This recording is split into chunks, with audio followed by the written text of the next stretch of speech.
Audio Renaissance presents A Long Way Gone, Memoirs of a Boy Soldier by Ishmael Beah. Read for you by the author.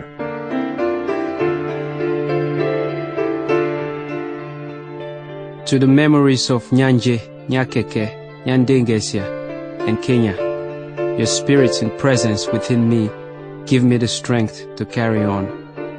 To all the children of Sierra Leone who were robbed of their childhoods, and to the memory of Walter Wale Shoyer for his generous and compassionate heart, and for teaching me the etiquette of being a gentleman.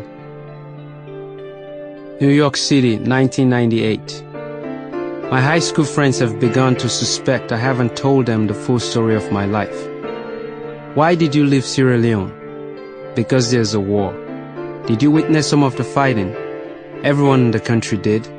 You mean you saw people running around with guns and shooting each other? Yes, all the time. Cool. I smile a little. You should tell us about it sometime. Yes, sometime. Chapter 1. There were all kinds of stories told about the war that made it sound as if it was happening in a faraway and different land. It wasn't until refugees started passing through our town that we began to see that it was actually taking place in our country. Families who had walked hundreds of miles told how relatives had been killed and their houses burned. Some people felt sorry for them and offered them places to stay, but most of the refugees refused because they said the war would eventually reach our town. The children of these families wouldn't look at us, and they jumped at the sound of chopping wood or as stones landed on the tin roofs flung by children hunting birds with slingshots.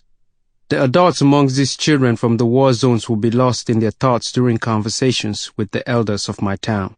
Apart from their fatigue and malnourishment, it was evident they had seen something that plagued their minds, something that we would refuse to accept if they told us all of it. At times I thought that some of the stories that the passers-by told were exaggerated.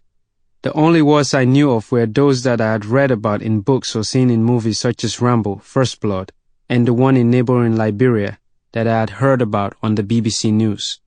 My imagination at 10 years old didn't have the capacity to grasp what had taken away the happiness of the refugees.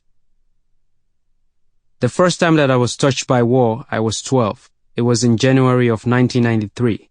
I left home with Junior, my older brother, and our friend Taloi, both a year older than I, to go to the town of Matrujong to participate in our friend's talent show.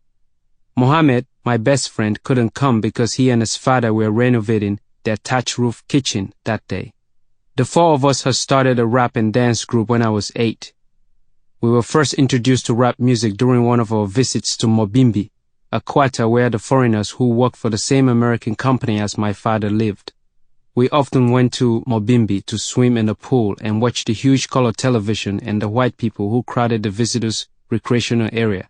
One evening, a music video that consisted of a bunch of young black fellows talking really fast came on the television. The four of us sat there mesmerized by the song, trying to understand what the black fellows were saying.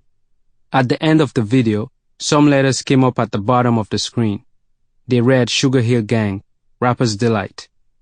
Junior quickly wrote it down on a piece of paper. After that, we came to the quarters every other weekend to study that kind of music on television. We didn't know what it was called then, but I was impressed with the fact that the black fellows knew how to speak English really fast and to the beat. Later on, when Junior went to secondary school, he befriended some boys who taught him about foreign music and dance. During holidays, he brought me cassettes and taught my friends and me how to dance to what we came to know as hip-hop. I loved the dance and particularly enjoyed learning the lyrics because they were poetic and it improved my vocabulary.